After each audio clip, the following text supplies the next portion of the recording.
Welcome to Homemade. Hello welcome to Homemade. ഞാൻ രമ്യ സുർജിത്ത്. ഇന്നത്തെ video എന്ന് പറയുന്നത് ഒരു നാരങ്ങാച്ചാറാണ്. നാരങ്ങാച്ചാർ എന്ന് പറഞ്ഞാൽ പെട്ടെന്ന് എടുക്കാൻ പറ്റിയതല്ല കേട്ടോ. ഇത് വർഷങ്ങളോളം നമുക്ക് കേടാകാതെ സൂക്ഷിക്കാൻ പറ്റിയ നല്ല സ്ട്രോങ് ആയിട്ടുള്ള ഒരു നാരങ്ങാച്ചാറാണ്. അപ്പോൾ നമുക്ക് മഴക്കാലത്തൊക്കെ നാരങ്ങയ്ക്ക് വില കുറയുന്ന സമയത്ത് ഇതുപോലെ ഇട്ട് വെച്ച് കഴിഞ്ഞാൽ നമുക്ക് കുറേ കാലം ഇത് ഉപയോഗിക്കാനായിട്ട് പറ്റും. 1-2 വർഷം ഇരുന്നാലും ഇത് ചീത്തയാവത്തില്ല. അപ്പോൾ ഇതെങ്ങനെയാണ് ഉണ്ടാക്കുന്നത് നമുക്ക് കണ്ടിട്ട് വരാം. അതിന് മുന്നേ നിങ്ങൾ ആദ്യമായിട്ടാണ് എൻ്റെ ചാനൽ കാണുന്നതെങ്കിൽ സബ്സ്ക്രൈബ് ചെയ്യാൻ മറക്കരുത്. തൊട്ടടുത്തുള്ള ബെൽ ബട്ടൺ കൂടെ ക്ലിക്ക് ചെയ്യുക. അപ്പോൾ വരുന്ന ഓൾ എന്നുള്ള ഓപ്ഷൻ തന്നെ ക്ലിക്ക് ചെയ്യണം. എന്നാൽ മാത്രമേ ഞാനിടുന്ന വീഡിയോസിൻ്റെ നോട്ടിഫിക്കേഷനൊക്കെ നിങ്ങൾക്ക് കൃത്യമായിട്ട് കിട്ടുകയുള്ളൂ. അപ്പോൾ നമുക്ക് ഈ നാരങ്ങാച്ചാർ എങ്ങനെയാണ് ഉണ്ടാക്കുന്നതെന്ന് കണ്ടിട്ട് വരാം.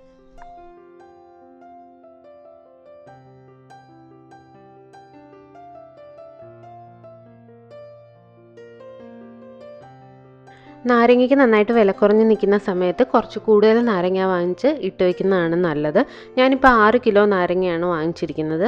അപ്പോൾ അത് നല്ല ഫ്രഷ് ആയിട്ടുള്ള നാരങ്ങ നോക്കി വാങ്ങിക്കുക. കേടുപാടുകൾ എന്തെങ്കിലും ഉള്ളതാണെങ്കിൽ അത് തിരിഞ്ഞ് മാറ്റിയിട്ട് നല്ല വൃത്തിയായിട്ട് കഴുകുക. കഴുകിയിട്ട് ആ വെള്ളം ഒന്ന് തോരാനായിട്ട് വെക്കുക. അതിനുശേഷം ആ വെള്ളം ഒന്ന് ചെറുതായിട്ട് കോട്ടൺ തുണിയോ എന്തെങ്കിലും വെച്ചിട്ട് ഒന്ന് ഒപ്പിക്കളയണം. എന്നാൽ മാത്രം അല്ലെങ്കിൽ നനവിരുന്നാൽ അത്രയും സുഖം ഉണ്ടാവില്ല. അപ്പോൾ കഴിവതും നനവെല്ലാം ഒപ്പിക്കളയുക. അതിനുശേഷം ഇതുപോലെ ഒരു ഉരുളിയിലേക്ക് നമ്മൾ നാരങ്ങ എടുത്തിട്ടുണ്ട്. അതിനകത്തേക്ക് ഒരു 3-4 ടേബിൾ സ്പൂൺ നല്ലെണ്ണ ഒഴിച്ചു കൊടുക്കുക. ഞാൻ നല്ലെണ്ണയിലാണ് നാരങ്ങാച്ചാർ ഇടാറുള്ളത്. അതാണ് കൂടുതൽ ടേസ്റ്റായിട്ട് തോന്നിയിട്ടുള്ളത്.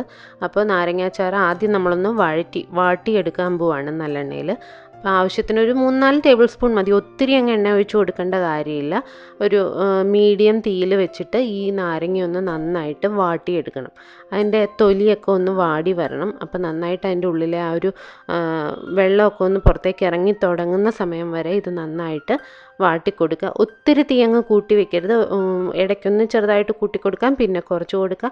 അങ്ങനെ അഡ്ജസ്റ്റ് ചെയ്ത് ഇത് നന്നായിട്ടൊന്ന് വാടി വരുന്നവരെ നമുക്ക് വഴറ്റിയെടുക്കാം. ഇത് വാടി വരുമ്പോഴേക്കും ഉള്ളിലുള്ള ആ ഒരു വെള്ളമൊക്കെ പുറത്തേക്ക് ഇറങ്ങാൻ തുടങ്ങും. അപ്പോൾ നമുക്ക് കാണാൻ പറ്റും നാരങ്ങയുടെ തൊലിയിൽ നിന്ന് ഇങ്ങനെ വെള്ളം ഇറ്റിറ്റ് വീഴുന്ന പോലെ ചീറ്റി പുറത്തേക്ക് വരുന്നതായിട്ടും ഒക്കെ നമുക്ക് കാണാൻ പറ്റും. അപ്പോൾ ആ ഒരു സ്റ്റേജ് വരെ ഇത് നന്നായിട്ട് വാട്ടിക്കൊടുക്കണം. എന്നാൽ മാത്രമേ നമുക്ക് കറക്റ്റായിട്ട് കിട്ടുള്ളൂ.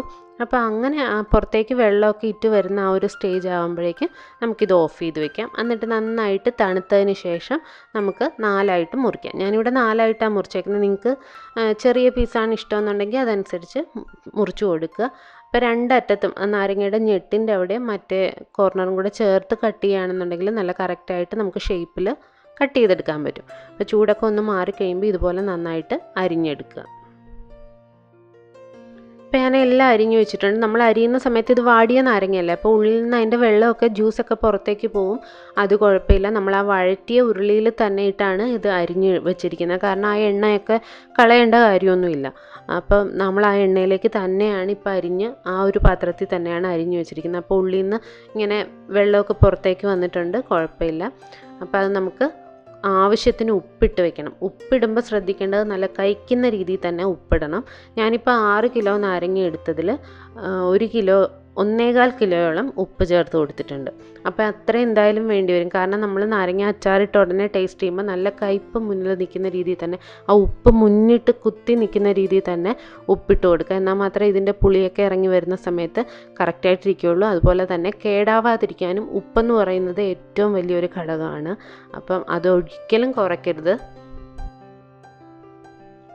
പലരുടെ അച്ചാർ പൂത്തു പോകുന്നതിൻ്റെ ഒന്നാമത്തെ കാര്യം ഉപ്പാണ്. പിന്നെ എണ്ണ, വിനെഗർ, ഇത് 3ഉമാണ് നാരങ്ങയെ പ്രിസർവ് ചെയ്ത്, അതായത് ഏത് അച്ചാറിനെയും പ്രിസർവ് ചെയ്ത് വെക്കാൻ പറ്റിയ ഘടകങ്ങൾ. അപ്പം ഇതൊട്ടും കുറയ്ക്കരുത്. അപ്പോൾ ഉപ്പ് പുരട്ടിയിട്ട് ഞാൻ ഒരു ദിവസം അതങ്ങനെ റെസ്റ്റ് ചെയ്യാൻ വെച്ചിട്ടുണ്ട്. അപ്പോൾ നമുക്ക് പിറ്റേ ദിവസം എടുക്കുമ്പോഴേക്കും ഉപ്പൊക്കെ നന്നായിട്ട് അതിൽ പിടിച്ചിട്ടുണ്ടാവും. അത് തന്നെയല്ല, പുളിയും ഉപ്പും കൂടെ ഒന്ന് ബാലൻസായി നമുക്ക് അതിൻ്റെ ടേസ്റ്റ് അനുസരിച്ച് എല്ലാം മിക്സ് ചെയ്ത് വെക്കാനായിട്ട് പറ്റും. അപ്പോൾ ഒരു ദിവസം അങ്ങനെ തന്നെ വെച്ചേക്കുക.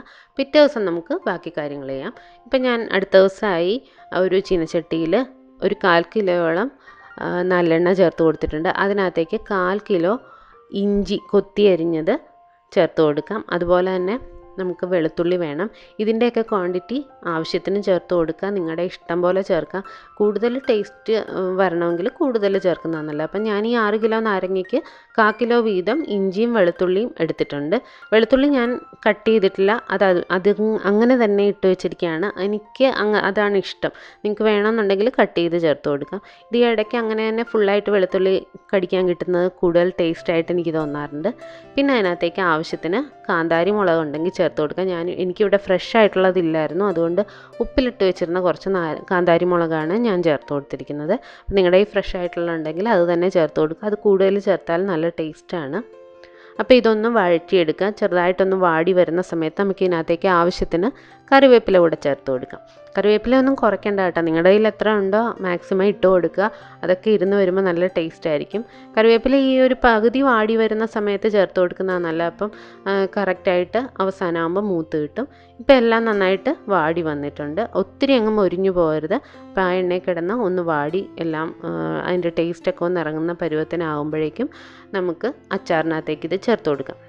നമ്മുടെ അരിഞ്ഞു വെച്ചിരിക്കുന്ന നാരങ്ങയ്ക്കകത്തേക്ക് ഇതങ്ങ് ചേർത്ത് കൊടുക്കുക. ആ എണ്ണയോടെ തന്നെ ചേർക്കണം. പിന്നെ നമുക്ക് ആവശ്യത്തിന് മുളക് പൊടി ചേർക്കാം. മുളക് പൊടി ഞാൻ 6 കിലോ നാരങ്ങയ്ക്ക് 1 കിലോ കാശ്മീരി മുളക് പൊടിയാണ് ചേർത്തേക്കുന്നത്. നിങ്ങൾക്ക് എരിവുള്ള മുളക് പൊടിയാണെന്നുണ്ടെങ്കിൽ കുറച്ച് ചേർത്താൽ മതിയാവും.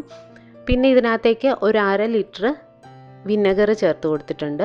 അപ്പോൾ വിനാഗിരി, ഉപ്പ്, എണ്ണ ഇതൊന്നും കുറയ്ക്കരുത്. എണ്ണ ഞാൻ വഴറ്റാനും എല്ലാത്തിനും കൂടെ ചേർത്ത്, ഇഞ്ചിയൊക്കെ വഴറ്റാനും എല്ലാം കൂടെ ചേർത്ത് 1 ലിറ്റർ നല്ലെണ്ണയാണ് ചേർത്ത് കൊടുത്തിരിക്കുന്നത്. അപ്പോൾ ഇതെല്ലാം 6 കിലോ നാരങ്ങയുടെ കണക്കാണ്. നിങ്ങളിടുമ്പോൾ എത്ര അളവാണോ നാരങ്ങ എടുക്കുന്നത് അതിനനുസരിച്ച് എല്ലാം ചേർത്ത് കൊടുക്കുക. അതിനുശേഷം ഒന്ന് മിക്സ് ചെയ്ത് കൊടുക്കാം. അപ്പം നിങ്ങൾ ഓർക്കും ഇത്രയും എണ്ണയൊക്കെ വേണമെന്ന്, പക്ഷേ ഇതിപ്പോൾ 6 കിലോ നാരങ്ങയുണ്ട്. അത് തന്നെയല്ല, നമ്മൾ വർഷങ്ങളോളം കേടാകാതിരിക്കുന്ന നാരങ്ങ അച്ചാറാണ് ഉണ്ടാക്കുന്നത്. അപ്പോൾ എന്തായാലും വിനാഗിരി, അതുപോലെ എണ്ണ, ഉപ്പ് ഇതൊട്ടും കുറഞ്ഞു പോകരുത്. അതാണ് ഇതിൻ്റെ മെയിനായിട്ടുള്ള സംഭവം. പിന്നെ ഞാനൊരു 3 ടേബിൾ സ്പൂണോളം കായത്തിൻ്റെ പൊടി കൂടെ ചേർത്ത് കൊടുക്കുന്നുണ്ട്. ഇതും കൂടെ ചേർത്ത് നന്നായിട്ടൊന്നുകൂടെ മിക്സ് ചെയ്ത് കൊടുക്കുക. അതാ ഉപ്പ് മുളക് പൊടിയൊക്കെ ഇടുന്ന സമയത്ത് ഇട്ടാൽ മതി. ഞാനത് വിട്ടുപോയത് കൊണ്ടാണ് ഇപ്പോൾ അവസാനം ചേർത്തത്. എന്നിട്ട് നന്നായിട്ട് എല്ലായിടും ഈ പൊടികളെല്ലാം മിക്സായി വരണം. ഉപ്പും എല്ലാം വിനാഗിരും എല്ലാം നമ്മളെല്ലാ സ്ഥലത്തും എത്തണം. ആ രീതിയിൽ തന്നെ മിക്സ് ചെയ്ത് കൊടുക്കുക. ഇനി നമ്മളിത് ഒരു ഭരണിയിലാണ് സെറ്റ് ചെയ്യുന്നത്. ഭരണിയിലല്ലെങ്കിൽ ഗ്ലാസ് ജാറുകളിലെ അച്ചാർ സൂക്ഷിക്കാവുള്ളൂ, പ്ലാസ്റ്റിക് കണ്ടെയ്നേഴ്സിൽ സൂക്ഷിക്കരുത്. അപ്പം നന്നായിട്ട് കഴുകി തുടച്ച് ഉണക്കി വെച്ച ഭരണിയിലേക്ക് നമ്മൾ ഈ നാരങ്ങ അച്ചാർ മാറ്റി കൊടുക്കുകയാണ്. അപ്പോൾ ഒട്ടും നനവുണ്ടാവാൻ പാടില്ല ഭരണിയിൽ. നമ്മൾ ഏത് പാത്രത്തിലേക്കാണോ ആക്കുന്നത് അതിലൊട്ടും നനവ് വരാൻ പാടില്ല. അപ്പോൾ കഴിവതും ഇതുപോലുള്ള ഭരണികളിൽ തന്നെ സൂക്ഷിക്കുക. ഭരണി ഇല്ലെന്നുണ്ടെങ്കിൽ പൊട്ടുന്ന കുപ്പികളുണ്ടല്ലോ, അതിനകത്തിട്ട് വെച്ചാലും മതി. അപ്പോൾ അതിനകത്തേക്ക് നമുക്കെല്ലാം മാറ്റി കൊടുക്കാം. അതിനുശേഷം നമ്മുടെ ആ ഭരണിയുടെ ആ വായുടെ അവിടെയൊക്കെ ഇരിക്കുന്ന അച്ചാറുകളെല്ലാം നന്നായിട്ട് തുടച്ച് മാറ്റണം. അതൊക്കെ ഇരുന്ന് കഴിഞ്ഞാൽ പൂപ്പൽ വരാനുള്ള ചാൻസ് ഉണ്ട്. ഒട്ടും അതൊന്നും ഇല്ലാത്ത രീതിയിൽ നല്ല വൃത്തിയായിട്ട് തുടച്ചെടുക്കുക. പിന്നെ ഇതിനകത്തേക്ക് നമുക്ക് കുറച്ച് നല്ലെണ്ണ കൂടെ ഏറ്റവും മേളിൽ ചെറുതായിട്ടൊന്ന് ചൂടാക്കി ഒഴിച്ചു കൊടുക്കാം. അപ്പോൾ എല്ലാവരും ശ്രദ്ധിക്കേണ്ട ഒരു കാര്യം എന്ന് പറഞ്ഞാൽ ഈ എണ്ണ ചൂടാക്കി ഒഴിക്കണം. അത് ഉറപ്പായിട്ടും ചെയ്യേണ്ട കാര്യമാണ്. പിന്നെ അതുപോലെ തന്നെ നാരങ്ങയുടെ എന്തെങ്കിലും പീസോ അച്ചാർ എന്തെങ്കിലും പൊങ്ങി നിൽക്കുന്നുണ്ടെങ്കിൽ, ആ എണ്ണയുടെ മുകളിലേക്ക് പൊങ്ങി നിൽക്കുന്നുണ്ടെങ്കിൽ അതൊന്ന് താത്തി വെച്ച് കൊടുക്കുക. എണ്ണയിൽ മുങ്ങി കിടക്കണം, ആ രീതിയിൽ വെച്ച് കൊടുക്കുക. പിന്നെ വേണമെന്നുണ്ടെങ്കിൽ ഒരു കോട്ടൺ തുണി കൂടെ ഇതിൻ്റെ മേളിലിട്ട് കൊടുക്കാം. ഞാനിപ്പോൾ തുണി ഇടുന്നില്ല, നമ്മളിത് കവർ ചെയ്തിട്ട് കോട്ടൺ തുണി വെച്ച് കെട്ടുകയാണ് ചെയ്യുന്നത്. വേറെ പ്രാണികളൊന്നും കയറാത്ത രീതിയിൽ കെട്ടുകയാണ് ചെയ്യുന്നത്. അപ്പോൾ വേണമെന്നുണ്ടെങ്കിൽ നിങ്ങൾക്ക് കുപ്പിയിലാണെങ്കിൽ എയർ ടൈറ്റായിട്ട് അടച്ചു വെച്ചാലും കുഴപ്പമൊന്നുമില്ല. ഇടയ്ക്കൊന്ന് ചെക്ക് ചെയ്ത് നോക്കുക എന്തെങ്കിലും കേട് വന്നിട്ടുണ്ടോ എന്നുള്ളത്. അങ്ങനെ വന്നു കഴിഞ്ഞാൽ തന്നെ നിങ്ങളതെടുത്ത് മേളിൽ എന്തെങ്കിലും പൂപ്പൽ വന്നാൽ അതെടുത്ത് മാറ്റിയതിന് ശേഷം എണ്ണ ചൂടാക്കി മേളിൽ ഒഴിച്ചു കൊടുക്കുക. മേളിലത്തെ ഒരു ലെയർ മാത്രം ഇളക്കി മാറ്റിയിട്ട് എണ്ണ ചൂടാക്കി ഒഴിച്ചു കൊടുത്താൽ അതങ്ങനെ ഇരുന്നോളും, അങ്ങനെ വരത്തില്ല.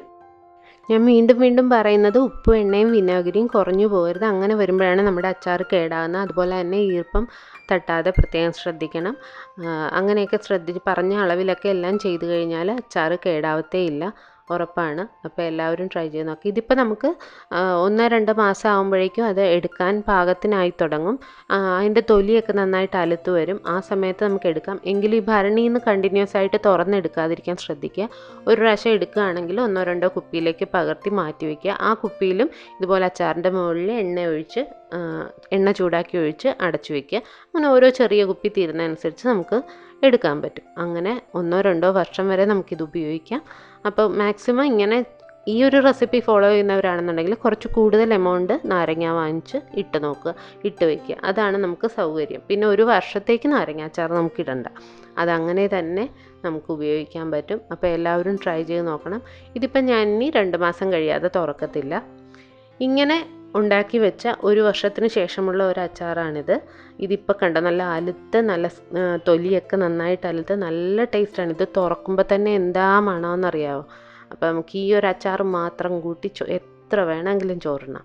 അപ്പോൾ ഇതിൻ്റെ ആ ഒരു സ്മെല്ലെന്ന് പറയുന്നത് പറഞ്ഞറിയിക്കാൻ പറ്റത്തില്ല. അപ്പോൾ എല്ലാവരും ഇതുപോലെ ഒന്ന് ട്രൈ ചെയ്ത് നോക്കുക. ഇഷ്ടപ്പെട്ടാൽ നമ്മുടെ ചാനൽ ലൈക്ക് ചെയ്യാനും സബ്സ്ക്രൈബ് ചെയ്യാനും കമൻറ്റ് ചെയ്യാനും ഷെയർ ചെയ്യാനും മറക്കരുത്. പുതിയ വീഡിയോസായി നമുക്ക് വീണ്ടും കാണാം. താങ്ക്